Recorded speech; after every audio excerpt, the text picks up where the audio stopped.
Bago lang po ako magtanong kung anong mga gagawin nyo sa Senado, tapos yung mga ginagawa nyo na po ngayon. Gusto ko lang malaman, ano ba opinion nyo sa nangyayari sa bansa natin yan? Okay, magkaaway po ngayon si Pangulong Marcos saka si Vice President Sara Duterte. Talo bansa natin doon. Wala naman sigurong debate doon eh. Ano ba pwede niyong gawin dyan? Opo. Well, ayaw kong makialam dahil nga civilian lang ako. Hindi na ako tumakbo noon para masamahan ko lang si BBM saka si Inday Sara. Pero unang-unang usapan namin, gusto niyang for re-election lang ng Vice Presidency si BBM. Opo. Kaya nung tinawag ako ni Senator Amy, tawagin muna ang mga leaders natin para may idea ako dyan. So tinawag, I use your name because you're the president of the Mayor's League. Sabi niya sa akin, dumating sa bahay nila, thank you for coming so we can start the early campaign of Bongbong for the Vice Presidency. But may plano si Manong Chavit. Manong, can you explain your strategy? Si Inday Sara walang tatalo, napakalakas. Nakita ko ng mga tarpaulin for president. Walang lalaban, walang siyang pinakamataas, kalakasan ni Duterte. So, ba't tayo magpapail ng Vice Presidency? Vice President muna. Pero kung magpail si Sara, atras ka, I'll have the leverage to talk to Sara. Ikaw ang Vice, protected ka na. Dahil takot siya madaya ulit. So, thank you, Manong. Sabi niya, mga leader, palakpakan sila. So, yun ang ginawa ko. Bawal pa lumabas COVID. Tama.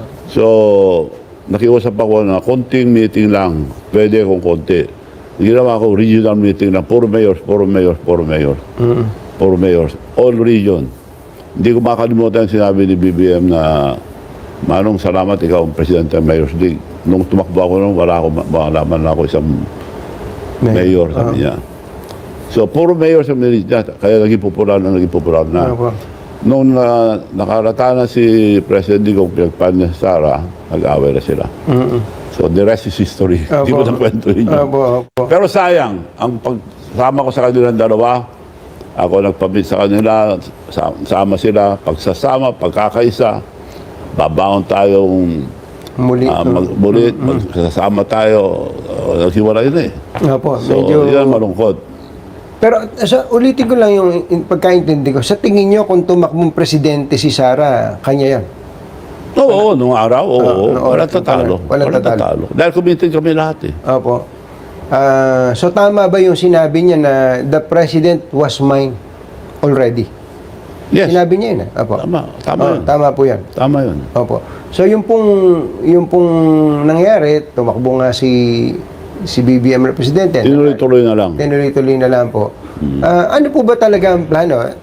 Tumakbong presidente si BBM tapos... Hindi, vice ang plano lang. Hindi, ibig sabihin po, ngayong nanalo si BBM, si Sara Icon, ang talaga bang intensyon nun eh, pagkatapos ni BBM si Sara, 2028, ganun po ba? Pwede, yun. Ganun po ang usapan. Ang usapan. Nung tinawagan ko na si Inday Sara, maraming salamat, Manong, pero hindi ako tatakbo, magsirang posisyon, next time na lang. Next time na lang, sabi niya. Tapos nag-decide na tumakbong vice para mag-aaral muna ako, sabi niya. Ayun, mas maganda ako. Sama na sila. So kaya siya nag-slide tumakbong vice para mag-aral. Kaya lang, ito nangyari. Nangyari na. Opo. Yung po mga sinasabi niya ngayon laban kay Pangulong Bongbong Marcos. Hindi ako pwede makialam dahil civilian lang ako eh. Opo. Siguro pagka senate ako, pwede ako makialam sa kanila. Pero yung pong sinasabi niya na at yung obserbasyon din na iba, kaya naman siya ganyan na parang nagwawala ngayon dahil inipit siya. Well, yun nga ang feeling niya. Opo. Sa sama ng loob. Opo. Dahil nga mga kaibigan niya lahat dyan noon, tapos mga tumisira na sa kanya. Yung sobrang sakit sama ng loob niya, parang hindi niya mapigilan lang kuminsan sa... Yung sinasabi niya ngayon. Opo. Pero Manong, kahit po civilian kayo, habang hindi pa kayo nagiging senador, kung kayo papalarin, hindi ba kayo willing na mag-go between para po... Willing, of course. Pag senator ako, may pakialam na ako na Pero ngayon nga sa civilian, mahirap. Ayun yun. Baka sabihin, sino ka ba? Opo. Wala naman tayo. Pero chabit naman kayo eh. Opo. Mas maganda kung may posisyon ako Opo, okay. para pakinggan ako. Ano pong Hindi masasabi? maganda sa ating bansa na may Opo. away. Kaya lahat na nakalaban ko sa politika sa amin, kaibigan ko ng lahat.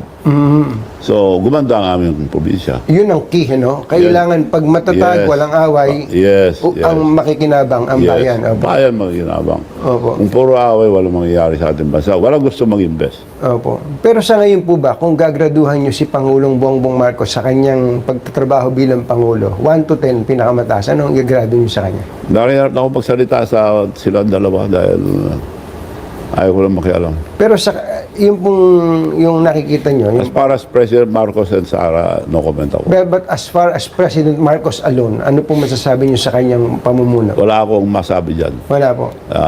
I don't want to comment. Opo, okay. Naiintindihan ko po. Okay.